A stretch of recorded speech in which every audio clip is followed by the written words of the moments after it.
नमस्कार मित्रांनो, good morning. आणि मी भूषण भुसारी वेदांत आयस फाउंडेशनवर तुमचं सगळ्यांचं एकदा मनापासून स्वागत करतो. तर मित्रांनो, नुकतीच 2024 ची मेन्स एक्झामिनेशन पार पडली आणि सध्या चर्चेला उधाण आलेलं आहे की या वर्षीचे पेपर्स जे आहे ते इझी होते, मॉडरेट होते की हार्ड होते. या तीन पैकी कुठल्या कॅटेगरीमध्ये ओव्हरऑल आपण सगळ्या पेपर्सला म्हणजे बेसिकली 7 मेन्सचे जे पेपर्स आहे, तर या पेपर्सला आपण या तीन पैकी कुठल्या कॅटेगरीमध्ये ठेवता किंवा ठेवू शकता. तर ओव्हरऑल एक ओपिनियन विचारण्याचा प्रयत्न मागील काही दिवसापासून बऱ्याच विद्यार्थ्यांनी मला अनेक अनेक माध्यमातनं या संदर्भामध्ये विचारणा केलेली होती. तर ही प्रॉब्लेम पाहता आज म्हटलं एक नवीन विषय घेऊन तुमच्या पुढे पुन्हा हजर व्हावं. तर त्या संदर्भात आजची चर्चा आपण आयोजित करतो आहे. मित्रांनो, एक गोष्ट लक्षात ठेवा आणि एमपीएससी राज्यसेवा 2025 पासून जो नवीन पॅटर्न सुरू होते आहे, तर एमपीएससीच्या ॲस्पिरंट्सनी या संदर्भामध्ये गाठ बांधून ठेवा की मेन्सचा पेपर कधीही इझी, मॉडरेट किंवा टफ या तीनही कॅटेगरीमध्ये ठेवता येत नाही. सर्वात पहिले माझं ओपिनियन हे आहे. त्याचं कारण असं आहे की या 7 मुख्य पेपरवरती तुमची कट ऑफ जी आहे ती डिफाईन होते. जसं सीसॅट मध्ये असतं की 2 पेपर आणि फिक्स आहे, तर त्यामध्ये सीसॅट मध्ये 66 मार्क आणायचे तुम्हाला आणि तिकडे जे आहे मेरिटसाठी 77 78 इनफ. तर इथपर्यंतच कट ऑफ जात आहे. तर त्याच्यामध्ये प्लस मायनस 2-3 इकडं तिकडं होऊ शकतात. तर तो एक अंदाज आपल्याला बांधता येऊ शकतो, परंतु तसं मेन्स नसतं. मेन्स मध्ये काय होतं की GS1 टफ येतो, जसं यावेळेस झालं. GS2 थोडासा टफ होता बाकी उरलेल्या 3 GSच्या तुलनेमध्ये. तर या सर्वांनी मिळून आणि त्याच्या प्रकृतीवरनं मेन्सची कट ऑफ जी आहे ती डिफाईन होत असते. त्याच्यामुळे इझी, मॉडरेट, टफनेस हा विषय मेन्स मध्ये आपण घेऊन चालत नाही. आपलं कर्तव्य फक्त एवढंच आहे की ओरिजिनल थीम्स जी आहे ती या वर्षीच्या पेपरमध्ये सगळ्या जीएसच्या पेपर असो किंवा ऑप्शनल पेपर्स असो त्या ठिकाणी कुठे ओव्हरलॅप करते किंवा मिळते जुळते, मी पुढे सांगतोच आहे ती गोष्ट तुम्हाला. तर या गोष्टीवरनं जो पेपर ज्या पद्धतीचा असेल, आता लोक आपापल्या पद्धतीनं त्याचं कॅटेगरायझेशन करतात, परंतु मेन्स मध्ये तसं कॅटेगरायझेशन करायचं नसतं. पहिल्यांदा हे क्रॉस कंपॅरिझन करणं आपल्याला या ठिकाणी टाळायचं आहे. यासाठी तुम्ही मागच्या PYQsला आधार बनवू शकता आणि ज्या सिलेबसमध्ये किंवा ज्या GS1 2 3 पेपरचा जो सिलेबस आहे तो तुम्हाला बिलकुल मुखपाठ असला पाहिजे त्या गोष्टीसाठी. त्याचं कारण असं आहे की जनरल स्टडीजच्या सिलेबसमध्ये कोणत्या थीम्स किंवा पर्स्पेक्टिव्ह वरती आपल्याला फोकस करायला पाहिजे ते प्रिव्हियस इयरचे PYQs तुम्हाला सांगतील. आणि जर तुम्ही 2024 चा पेपर बघितला तर साधारणतः त्या थीमशी रिलेटेड क्वेश्चन्स आहे. UPSC मध्ये ॲज इट इज सिलेबस तुम्हाला मिळणार नाही किंवा ॲज इट इज सिलेबसवर आलेले क्वेश्चन्स तुम्हाला जे आहे त्याच पद्धतीनं कधीच मिळणार नाही. परंतु सेंट्रल आयडिया जी असते त्याच्यामध्ये कुठेही परिवर्तन झालेलं नाही आहे. हे आधी पण होतं, आता पण आहे आणि भविष्यातला जो फ्युचर प्लॅन जे 2025-26, आता हा व्हिडिओ जो आहे माझा तो 2025-26 ज्यांचं टार्गेट आहे त्या लोकांसाठी आहे. नंबर 1. दुसरं, ऑक्टोबर, नोव्हेंबर, डिसेंबर हे 3 महिने जे आहे हे बेसिकली मेन्स एक्झामच्या प्रिपरेशनचे असतात. म्हणजेच ऑक्टोबर डे 1 पासून तर डिसेंबर 31 पर्यंत या 3 महिन्यामध्ये तुम्हाला फक्त आणि फक्त मेन्स साठी दिवसातले 7-8 तास काढायचे आहे. आणि कमीत कमी पुढच्या वर्षी जे एक्झाम देणारे लोक आहे या 3 महिन्यामध्ये ऍटलिस्ट तुमचे 2 GS किंवा 1 GS एक ऑप्शनल तयार असला पाहिजे. कारण डिसेंबर जानेवारी मध्ये ऍड आल्याच्या नंतर मेन्स तुम्हाला मे महिन्याच्या तुम्हाला ज्या मे किंवा जूनच्या सीसॅटचे वेध लागणं सुरू होतात. तर त्या ठिकाणी तुम्ही इन्व्हॉल्व होऊन जाल. तर हा सध्याचा पिरियड जो आहे मित्रांनो तो एकही मिनिट तुमचा वाया गेला नाही पाहिजे, अन्यथा नाही तर मग गरबा नाचायला जाल. तर हा विषय सध्या टाळा. सिरियस स्टुडंटसाठी ही गोष्ट आहे. जे नुसतं स्पर्धा परीक्षेच्या नावावरती टाइमपास करता आहे त्यांच्यासाठी बिलकुल त्यांनी हा व्हिडिओ बघू पण नाही.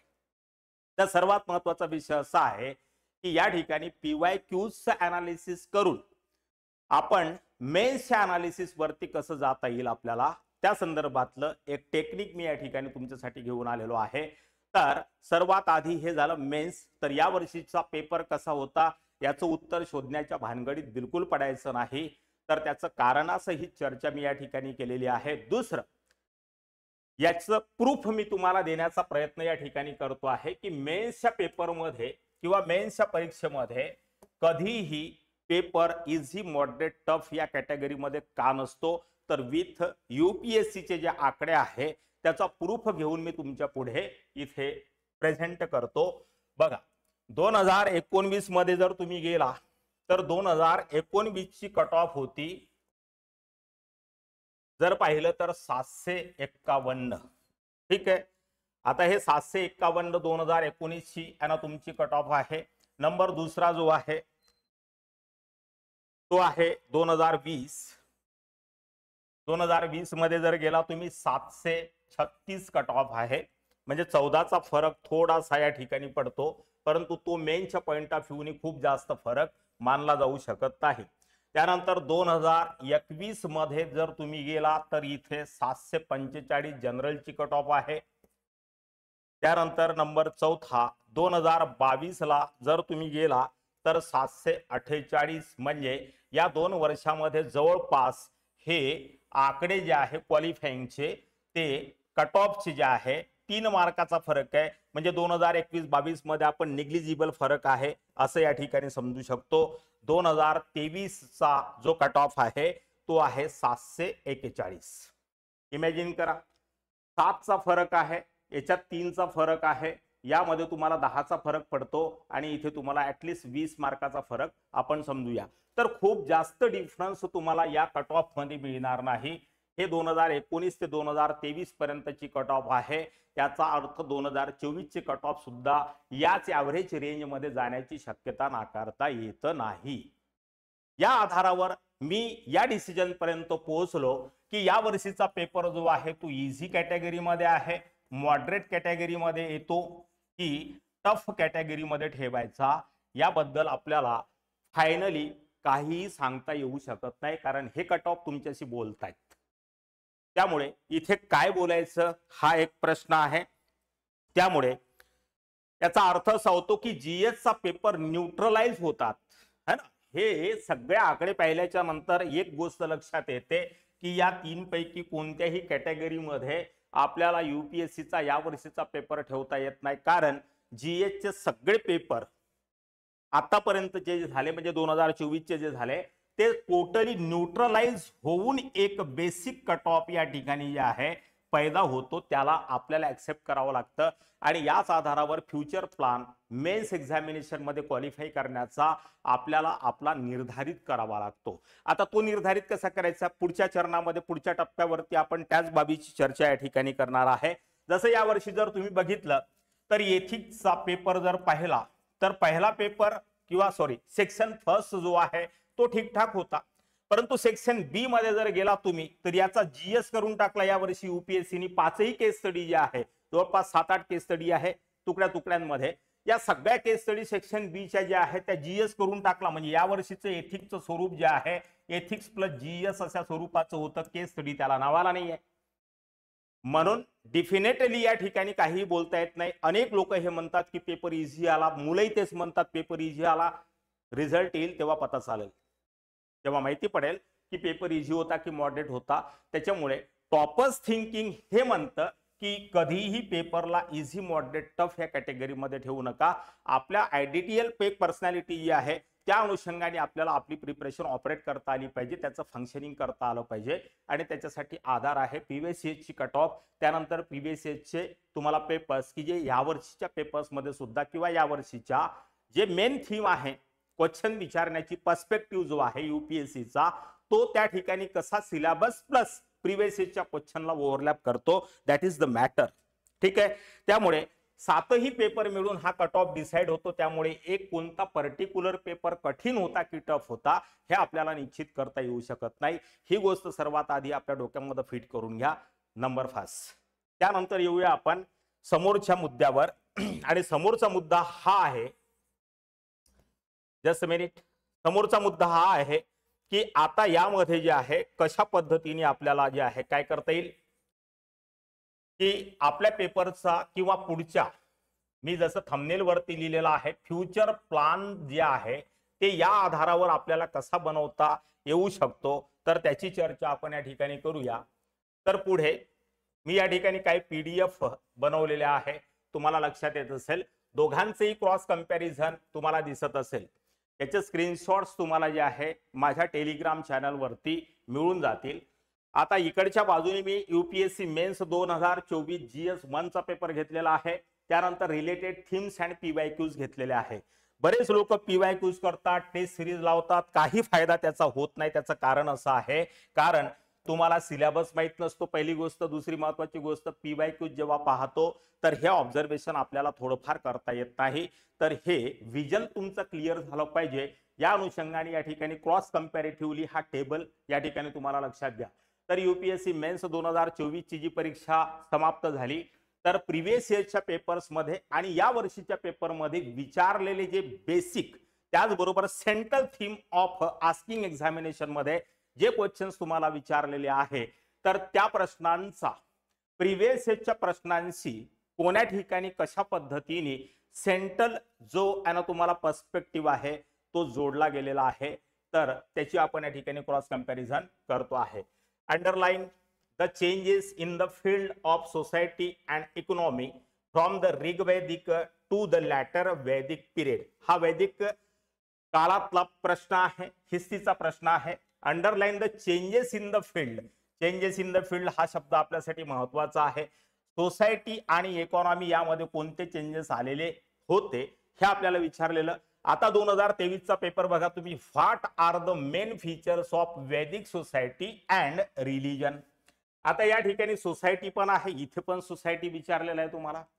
आता इथे जर PYQचा तुम्ही स्टडी केला आणि त्याची प्रॅक्टिस जर केली, तर सोसायटीच्या संदर्भात एक ठळक वैशिष्ट्य किंवा काय स्वरूप होतं ते तुमच्या डोक्यामध्ये इमॅजिन होऊन जाईल. एक त्याचा स्केच तुमच्या डोक्यामध्ये मॅप होऊन जाईल आणि त्याचंच या ठिकाणी आपल्याला अनालिसिस करायचं होतं. PYQs किती महत्वाचे असतात आणि टेस्ट सिरीज मध्ये बेसिकली काय करायचं असतं, तर ते मी नंतर जेव्हा टेस्ट सिरीज आयोजित करेल तेव्हा तुम्हाला लक्षात येईल. त्यानंतर do you think some of the features are still prevailing in Indian society. आता या ठिकाणी केवळ सोसायटी आणि रिलीजन वरती विचारलं, या ठिकाणी सोसायटी आणि इकॉनॉमी वरती विचारलेलं आहे. बट सोसायटीचा अभ्यास करत असताना इकॉनॉमी, कल्चरल, फिजिकल, त्यानंतर जे आहे भौतिक वातावरण, पर्यावरण, कल्चरल, त्यानंतर पॉलिटिकल, या सगळ्या गोष्टींचे ऍस्पेक्ट्स आपण जेव्हा करतो तेव्हा या प्रश्नाची एक बेसिक थीम तुमची तयार होऊन जाते. याचा अर्थ 2023 आणि 2024 मध्ये वैदिक सोसायटी किंवा वैदिक कालखंडामध्ये सोसायटीच्या सगळ्या ऍस्पेक्टचा अभ्यास करून ठेवला. 250 ते 150 शब्दामध्ये आपल्या नोट्स, स्क्रिप्ट नोट्स बनवून ठेवल्या, तर या प्रश्नाचं उत्तर भविष्यात तुम्हाला सॉल्व्ह करता येऊ शकतं. एकदम इझी आहे मेन्स पास करणे. समजलंय का? परंतु स्वतःच्या भरोशावर, समजलंय ना? 90% 95% स्वतः सेल्फ स्टडी करा. 5% इतरांची मदत घ्या, नाहीतर हे लोक तुम्हाला डुबवतील. तुम्हाला एक सांगतो. आणि बेसिकली कोचिंग क्लासेसच्या टेस्ट सिरीज वरती बिलकुल भरोसा करायचा नाही. या वर्षीचा पेपर त्याचं एक्झाम्पल आहे. बरेच लोक युट्यूब वरती जे स्टुडंट्स बाहेर निघाले एक्झाम हॉलमधनं, त्यांनी हीच जी आहे शिकायत किंवा तक्रार त्या ठिकाणी केलेली आहे. त्यामुळे फालतू गोष्टीमध्ये वेळ वाया घालवू नका. स्वतःच क्रिएशन करा आणि बस NCERTला बेस बनवा. फार जास्त टेक्स्टबुक्स वाचण्याची गरज नाही. नाहीतर याची नोट्स बोलवली, त्याची नोट्स बोलवली, त्याचंही कोचिंग लावलं, याचंही कोचिंग लावलं. पेशन्स स्ट्रॅटेजी आहे काही काही लोकांकडे. GS या ठिकाणी लावायचा, ऑप्शनल इथं लावायचा, इंटरव्ह्यू तिसऱ्याच ठिकाणी करायचा. तर हे धंदे बंद करा. आणि खास करून महाराष्ट्रामध्ये ही जी पद्धत निर्माण झालेली आहे ती एकदम चुकीची पद्धत आहे. त्यानं कुठेच जाणार नाही आपण. मी आधीच बोललो, सिरियस असाल तर सेल्फ स्टडी वरती तुमचा जास्त विश्वास असेल आणि तोच स्टडी इम्पॉर्टंट आहे. हे बकवासबाजी बंद झाली पाहिजे. आलं लक्षात? त्यानंतर जे आहे what were the events that led to the Quit India movement, point out its result, bring out the. दुसरीकडे विचारलेला आहे तुम्हाला 2021 मध्ये हाच प्रश्न. Bring out the constructive programmes of Mahatma Gandhi during non cooperation movement and civil disobedience movement 2021. Basic theme तीच आहे. या ठिकाणी क्विट इंडिया मुवमेंट आहे, या ठिकाणी तुम्हाला डिसओबिडियन्स आणि कोऑपरेटिव्ह मुवमेंट आहे. तीनच मुवमेंट गांधी जीवनातल्या सगळ्यात महत्त्वाच्या इव्हेंट्स आहेत. आणि 1917-18 1917-18 मध्ये 1915 पासून तर 1900 आणि तुम्हाला ज्या 18 पर्यंतचे जे 3 महत्वाचे सत्याग्रह, तर सत्याचे प्रयोग, सत्याग्रहाचे प्रयोग आणि त्यानंतर या मुवमेंट, याचा अर्थ असा होतो की 2021 ते 2024 यामध्ये मुवमेंट वरती फोकस आहे. पुढे सुद्धा मुवमेंटच गांधी चरित्राचं किंवा इतिहासामध्ये गांधीचं सर्वात महत्वाचं अस्पेक्ट आहे, त्याच्यावरती विचारायला क्वेश्चन आहे. हा एक विजन तुम्हाला मिळेल पीवायक्यूज सॉल्व्ह केल्याच्या नंतर किंवा पीवायक्यूज बघितल्याच्या नंतर. परंतु पीवायक्यूज पाहायसाठी पहिल्यांदा सिलेबसची ऑर्डर तुमच्या लक्षात असली पाहिजे आणि एका सिलेबसमध्ये मायक्रो अनालिसिस तुम्हाला सिलेबसचं असलं पाहिजे. जसं पहिल्या पेपरचे माझ्याकडे 418 मुद्दे आहे आणि त्या 418 मुद्द्यापैकीच प्रश्न येणार. त्या 418 मुद्द्यांवरती तुम्ही जर 150-150 शब्दामध्ये जर प्रश्नाचं उत्तर करून ठेवलं तर जवळपास 400-500 प्रश्न तुमच्याकडे काउंटर क्वेश्चन सुद्धा त्यामध्ये तयार होतात.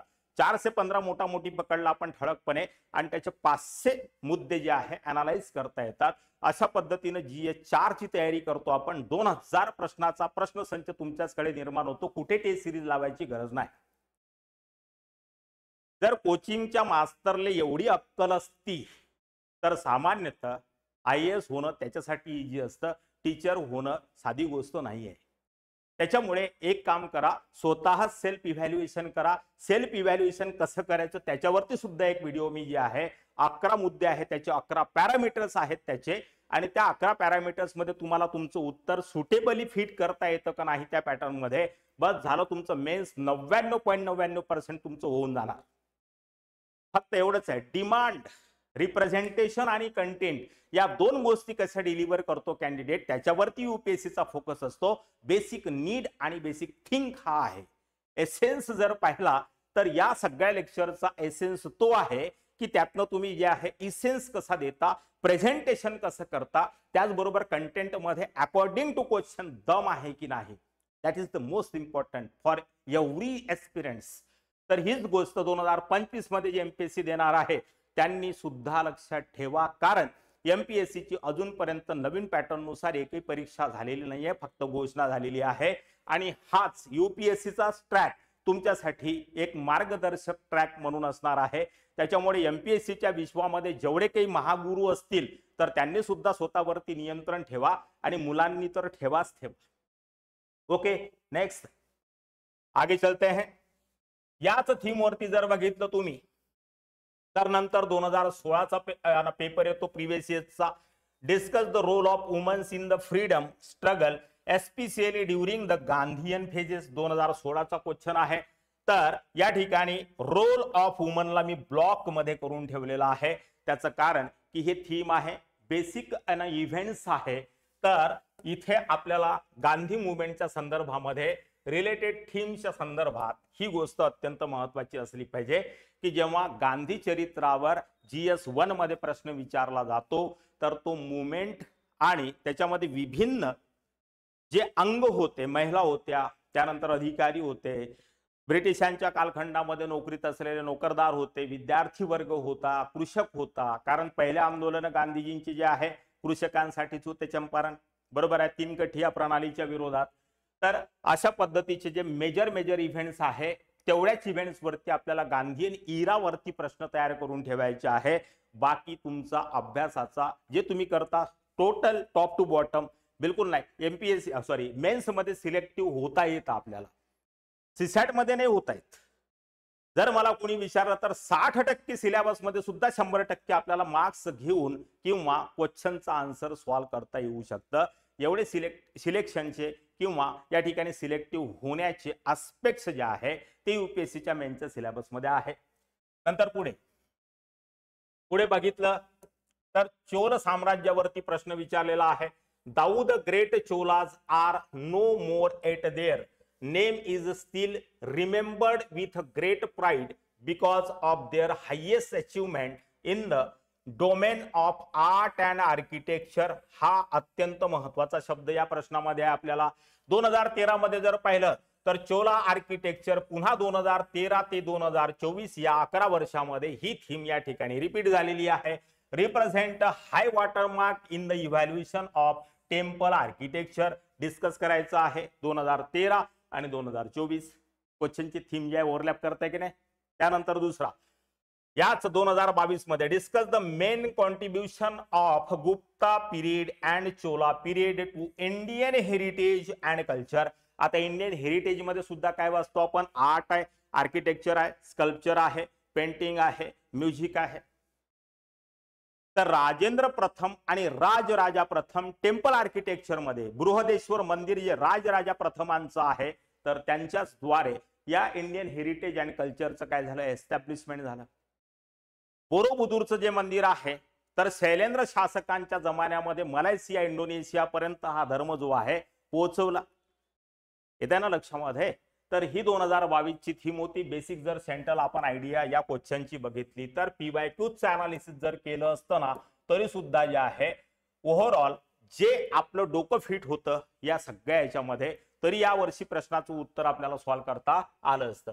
How far is it correct to say that the First World War was fought essentially for the preservation of balance of power. आता लोक या वर्षीच्या पेपरच्या बद्दल हे सांगणार, तुम्हाला सांगितलं बऱ्याच लोकांनी की आतापर्यंत वर्ल्ड हिस्ट्रीवरती प्रश्न विचारत नव्हते.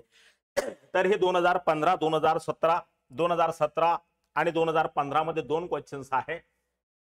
To what extent can Germany be held responsible for causing the 2 world wars discuss critically. यानंतर या वर्षी प्रश्न विचारला, how far was the industrial Revolution in England responsible for the decline of handicrafts and cottage industries in India.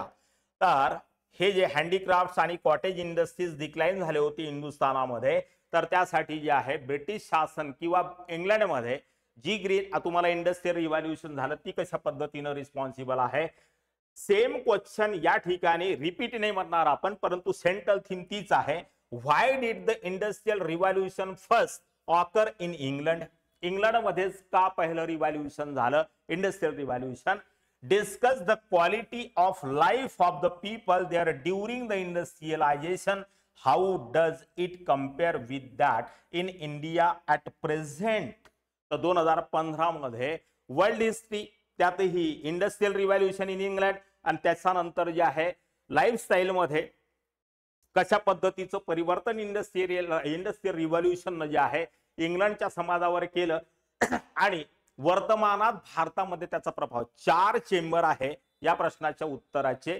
4 paragraph मध्ये आपल्याला या सगळ्या थीमचा आधार घेऊन जे आहे.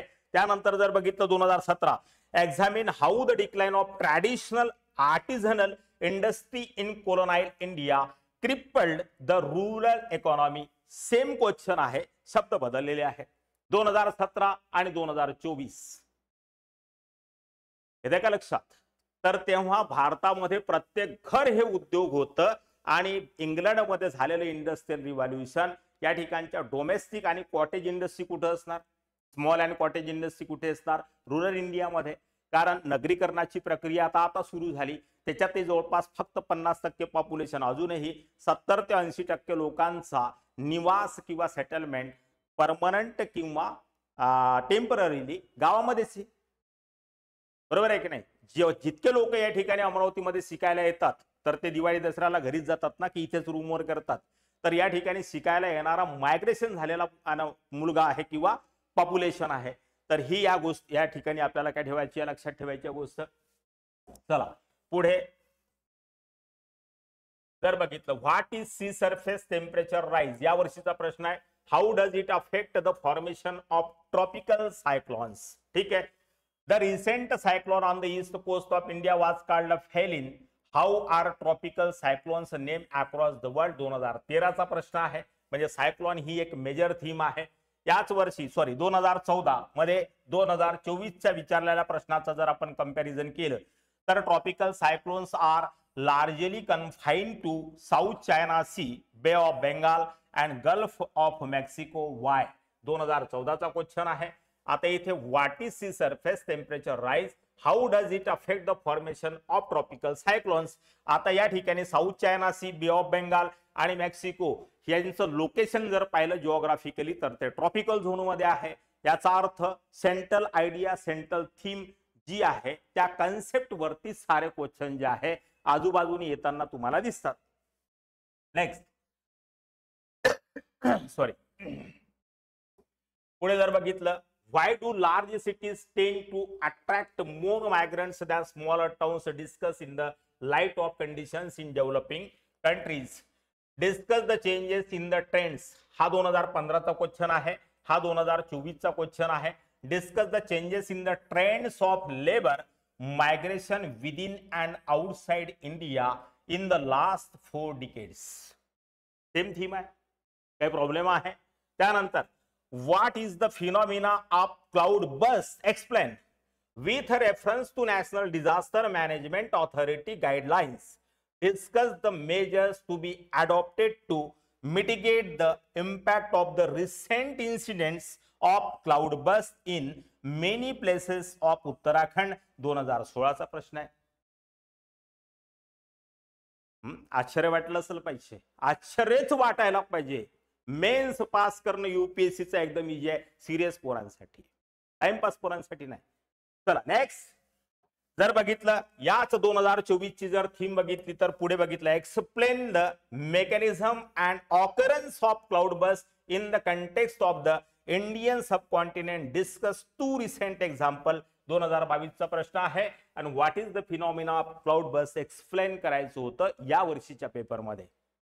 प्रिव्हियस एजचे जर हे 2 क्वेश्चन सॉल्व्ह केले असते तर सायक्लोनच्या संदर्भात एक बेसिक कन्सेप्ट क्लिअर झाला असता. एक्झाम्पल पण चूज करून तुम्ही तुमच्या नोट्समध्ये ठेवलेले असते. त्याच्यामुळे तुमच्या प्रिपरेशनचा मेन्स पॉइंट ऑफ व्ह्यूनी 80% टाइम जो आहे तो रायटिंग डेव्हलप करण्यावरती फोकस करा मित्रांनो. यूपीएससी पास करणं म्हणजे काही एव्हरेस्ट वर चढण्यासारखं किंवा इतपत कठीण नाही आहे.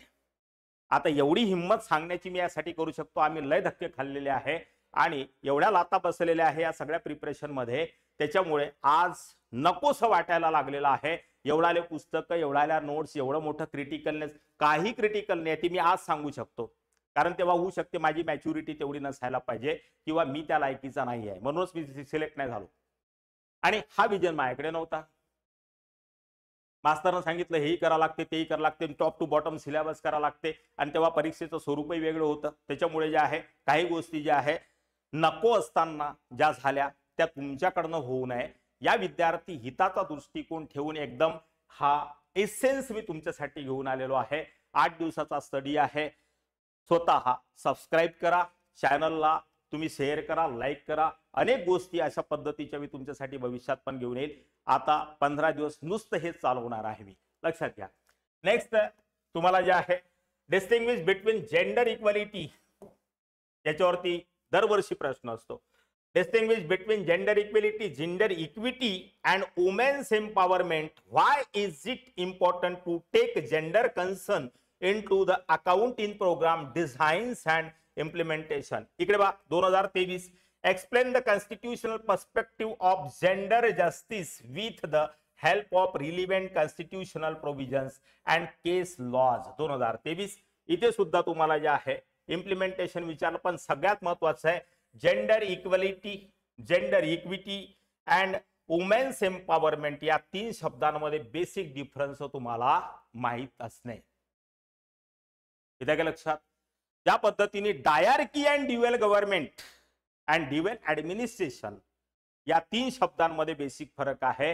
अगदी त्याच पद्धतीने एका मुलाने मला विचारलेला प्रश्न आहे म्हणून आठवलं. आणि या 3 गोष्टी ज्या आहे या 3 बेसिक डिफरन्स मधला तुम्हाला जो आहे फरक माहित असेल तरच या वर्षीच्या या प्रश्नाचं उत्तर तुम्हाला लिहिता येऊ शकतं. अन्यथा तर संकल्पना क्लिअर असल्या पाहिजे, कन्सेप्ट क्लॅरिफाय असेल तर ही गोष्ट म्हणजे सिलेबस, मेन्सचा जर सिलेबस तुम्हाला पूर्णपणे चांगले उत्तम नंबर देणारा करायचं असेल तर या ठिकाणी ही गोष्ट तुम्हाला लक्षात ठेवणे आवश्यक आहे.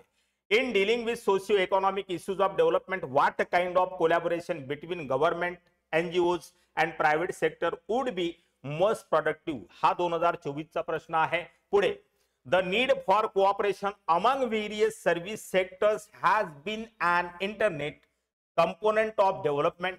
Discuss partnership bridges bring the gap among the sectors, if also sets in motion a culture of collaboration and team spirit in the light of statement above. Examine India's developmental process. 2019चा हा question आहे. त्या ठिकाणी NGO ची भूमिका विचारली, इथे सुद्धा कोऑपरेशनची भूमिका तुम्हाला विचारलेली आहे, तर क्लिअर झालेलं असलं पाहिजे. त्यानंतर the ground water potential of the Gangetic valley is on a serious decline. How many it affect the food security of India. हा 2024चा प्रश्न आहे.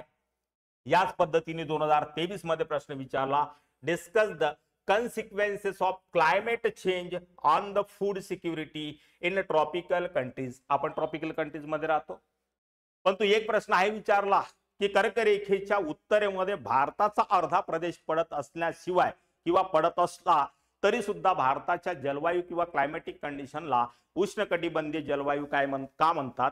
तर या ठिकाणी आन्सर आहे की 18 डिग्री सेल्सिअस टेम्परेचर पेक्षा भारतातलं कधीही ॲव्हरेज मीन टेम्परेचर कमी होत नाही, घटत नाही.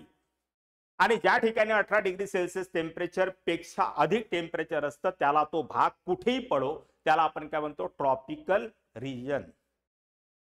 तर हा प्रश्न बघा ऍज इट इज आहे. क्लायमेट चेंजचा प्रभाव विचारलेला आहे फूड सिक्युरिटी वरती, आणि इथे एस्पेशली रिजन घेतला गँगस व्हॅली. कारण पहिली हरित क्रांती कुठे झाली होती, पंजाब, हरियाणा, पश्चिम उत्तर प्रदेश, म्हणजे सतलज ते गंगाच्या रिव्हर व्हॅली आणि रिव्हर प्लेन्स मध्ये.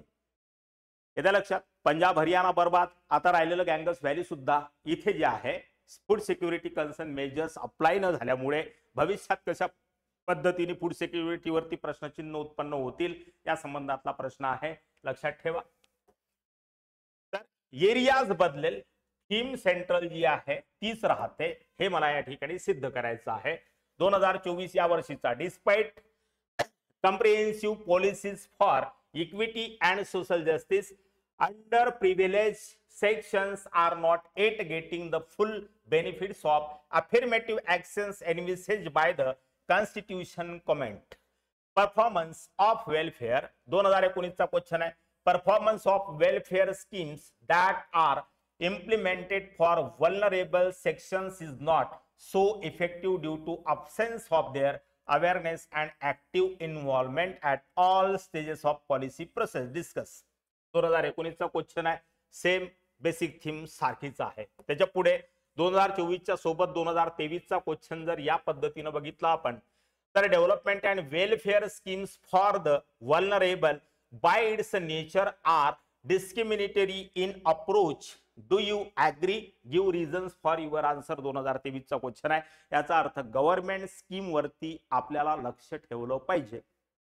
जेवढ्या काही मोठ्या मोठ्या गव्हर्नमेंट स्कीम्स आहे त्याच्यामध्ये वीकेंड सेक्टर असो किंवा अलग अलग कॅटेगरीचे जे किंवा कॅरेक्टरचे जे सेक्टर्स आहे किंवा सेक्शन्स आहे, त्याला डेडिकेटेड ज्या स्कीम्स आहे त्याचं उत्पादन काय आहे, त्याची प्रोडक्टिव्हिटी काय आहे, त्याची बेसिक थीम्स काय आहे, एम्स अँड ऑब्जेक्टिव्ह काय आहे, वर्तमान स्टेटस काय आहे, इन फ्युचर स्टेटस काय होणार आहे, वर्तमानात कोणत्या कोणत्या त्याच्या समोर ज्या आहे समस्या आहे, चॅलेंजेस कोणत्या आहे, आणि त्या चॅलेंजेसला रिमूव्ह करण्यासाठी तुमच्याकडे तुमचे स्वतःचे ओपिनियन्स काय आहे हे सुद्धा तुम्हाला तयार असलं पाहिजे. म्हणजे एका स्कीम वरती कमीत कमी 20 टाईपचे प्रश्न तुम्हाला करता येऊ शकतात. बस हा अप्रोच ठेवा. कोणाला विचारण्याची गरज नाही की तुम्हाला मेन्स मध्ये चांगले नंबर्स येतील की नाही, येत्या लक्षात.